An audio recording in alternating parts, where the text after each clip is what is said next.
Salut la team, c'est Shadrach Ndinga et aujourd'hui, on va parler d'un sujet lourd, complexe mais passionnant, la décolonisation des pays africains.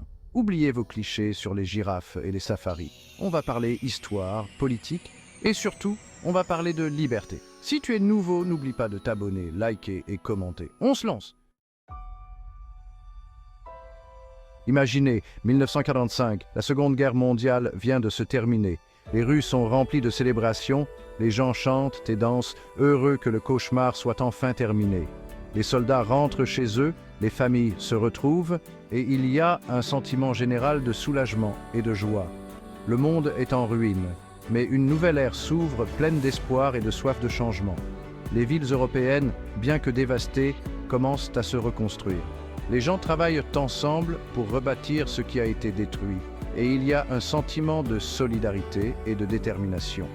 La paix est célébrée partout et l'espoir d'un avenir meilleur est palpable.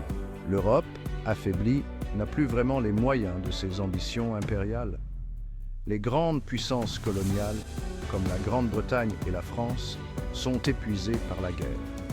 Elles doivent maintenant faire face à la réalité de leur affaiblissement et à la montée des mouvements d'indépendance dans leurs colonies. Les conférences politiques en Europe, après 1945, montrent une volonté de réorganiser le monde, mais aussi une reconnaissance de la nécessité de changement. Et pendant ce temps, en Afrique, des mouvements nationalistes commencent à faire entendre leur voix. Les peuples colonisés, inspirés par les idéaux de liberté et de justice, commencent à réclamer leur indépendance. Les manifestations nationalistes se multiplient et les leaders des mouvements d'indépendance deviennent de plus en plus influents. Les réunions politiques en Afrique dans les années 1940 montrent une détermination croissante à se libérer du joug colonial. Inspirés par l'indépendance de l'Inde en 1947, les leaders africains se disent « Pourquoi pas nous ?» La réussite de l'Inde montre que l'indépendance est possible et cela donne un nouvel élan aux mouvements nationalistes africains. Les discours des leaders africains, inspirés par Gandhi, résonnent avec les aspirations de millions de personnes à travers le continent. Ils parlent de liberté, de dignité et de la nécessité de prendre en main leur propre destin. C'est le début d'une nouvelle page de l'histoire, une page écrite par les Africains eux-mêmes. Les années 50 et 60 voient une vague d'indépendance à travers le continent africain. Les célébrations de l'indépendance dans les pays africains sont marquées par la joie et l'espoir. Les leaders africains de cette époque deviennent des figures emblématiques de la lutte pour la liberté. La carte de l'Afrique change, montrant de plus en plus de pays indépendants. C'est une période de transformation profonde où les Africains prennent leur destin en main et commencent à construire leur propre avenir. L'idée de liberté, ça ne tombe pas du ciel. Elle est le fruit de luttes acharnées, de sacrifices et de rêves partagés par des générations entières. Des hommes et des femmes se sont battus pour la faire vivre. Ils ont bravé les dangers, défié les oppresseurs et ont souvent payé le prix fort pour que nous puissions aujourd'hui jouir de cette liberté. Des figures comme Kwame Nkrumah au Ghana, des intellectuels, des artistes, ont porté haut et fort le message du panafricanisme. Ils ont inspiré des millions de personnes à travers le continent et au-delà en prônant l'unité et la solidarité. Imaginez un continent entier uni par une histoire, une culture et surtout un destin commun. Un continent où les frontières ne sont pas des barrières, mais des ponts qui relient les peuples et les nations. C'est ça, le rêve du panafricanisme. Un rêve où chaque Africain, peu importe son origine ou sa langue, peut se sentir chez lui partout sur le continent. Un rêve où la richesse de notre diversité est célébrée et non divisée. Et ce rêve, il a été nourri par des mouvements culturels puissants, comme la négritude. Ce mouvement a redonné aux Africains la fierté de leur identité, de leur culture et de leur histoire. Aimé Césaire, Léopold Sédar Senghor, ces noms résonnent encore aujourd'hui comme des symboles de résistance et de fierté. Ils ont utilisé la poésie, la littérature et l'art pour combattre les stéréotypes et les préjugés, et pour montrer au monde la beauté et la richesse de la culture africaine. L'éducation a également joué un rôle crucial dans cette lutte pour la liberté et l'unité. Des écoles et des universités ont été créées pour former une nouvelle génération de leaders africains, prêts à prendre en main l'avenir de leur continent. Les femmes ont été au cœur de ce mouvement. Elles ont non seulement participé aux luttes pour l'indépendance, mais ont aussi été des pionnières dans les domaines de l'éducation, de la politique et de la culture. L'économie a également été un champ de bataille important. Des initiatives locales et des mouvements coopératifs ont vu le jour pour promouvoir l'autosuffisance et le développement durable. Aujourd'hui, l'Afrique continue de se réinventer. Des innovations technologiques aux avancées scientifiques, le continent montre au monde qu'il est capable de grandes choses. La jeunesse africaine, pleine d'énergie et de créativité, est la clé de ce futur prometteur. Elle porte en elle l'espoir et la détermination de bâtir un continent uni et prospère. Les festivals culturels, les célébrations et les rassemblements continuent de renforcer ce sentiment d'unité et de fierté. Ils rappellent à chacun d'entre nous que, malgré les défis, l'idée d'une Afrique unie est plus forte que tout.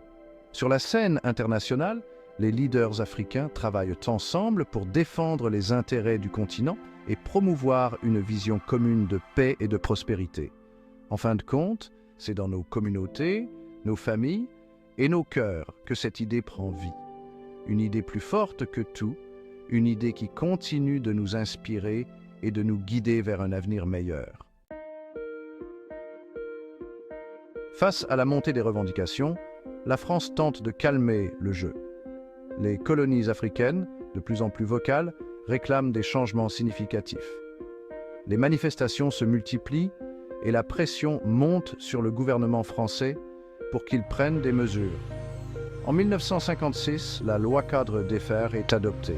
Cette loi, du nom du ministre français de la France d'outre-mer, Gaston Defferre, vise à réorganiser l'administration des colonies. Elle est présentée comme une réponse aux aspirations des peuples colonisés. Sur le papier, ça ressemble à une avancée, plus d'autonomie pour les colonies. Les assemblées locales obtiennent plus de pouvoir et les Africains peuvent désormais participer davantage à la gestion de leurs propres affaires. C'est une étape vers une plus grande autonomie. Mais attention, on ne parle toujours pas d'indépendance totale, hein? La France garde un contrôle significatif sur les affaires importantes et les décisions majeures restent entre les mains des autorités coloniales françaises. C'est une autonomie limitée, une sorte de demi-mesure. C'est un peu comme si on vous donnait le volant mais sans l'essence. Frustrant, non, les infrastructures restent sous-développées et les ressources nécessaires pour une véritable autonomie ne sont pas fournies. Les colonies doivent encore se battre pour chaque avancée. Pourtant, cette loi, aussi imparfaite soit-elle, va avoir un impact majeur. Elle marque le début d'un processus de changement. Les réformes administratives commencent à prendre forme et des projets de développement voient le jour, même si leur mise en œuvre est souvent lente et inégale. Elles permettent aux Africains de prendre goût à la gestion de leurs propres affaires. Les leaders locaux commencent à s'affirmer, à prendre des décisions et à influencer le cours des événements. C'est une école de la gouvernance qui prépare les futurs dirigeants des nations africaines. Et ça, c'est un tournant. Les Africains commencent à voir les possibilités d'un avenir où ils pourraient être maîtres de leur destin. Les célébrations et les réunions politiques deviennent des moments clés où l'espoir et la détermination se renforcent. C'est le début d'une nouvelle ère marquée par une prise de conscience croissante et une volonté de changement irréversible. 1958, le référendum de la rupture. En 1958, Charles de Gaulle arrive au pouvoir en France. Il a un plan, proposer un référendum aux colonies. Le marché, rester dans le giron français ou prendre son indépendance. Et là, surprise. La Guinée, menée par le charismatique Sékou Touré, dit non. Un non franc massif, historique. La France est furieuse, mais le message est clair, l'Afrique est prête à prendre son destin en main. 1960, l'année de tous les possibles. 1960, c'est l'année de l'Afrique, du jamais vu. Le Cameroun, le Sénégal, le Mali, Madagascar, c'est une vague d'indépendance qui déferle sur le continent. La France, elle, essaie de suivre le mouvement tant bien que mal, sans trop perdre la face. Mais une chose est sûre, le monde a changé. L'Afrique aussi. L'indépendance, oui, mais à quel prix? L'indépendance, c'est bien, mais ça ne règle pas tout. La France, elle, n'a pas vraiment l'intention de lâcher du lest. Accord de coopération, France-Afrique, derrière ces mots, une réalité, l'influence française, est encore bien présente. L'Afrique est libre, oui, mais à quel prix? C'est une question qu'on a le droit de se poser, encore aujourd'hui. Voilà, c'était un bref aperçu de la décolonisation des pays africains. Un sujet vaste, complexe et passionnant. N'hésitez pas à partager vos avis, vos questions dans les commentaires. Et surtout, n'oubliez jamais, l'histoire est vivante, elle se débat, elle se questionne,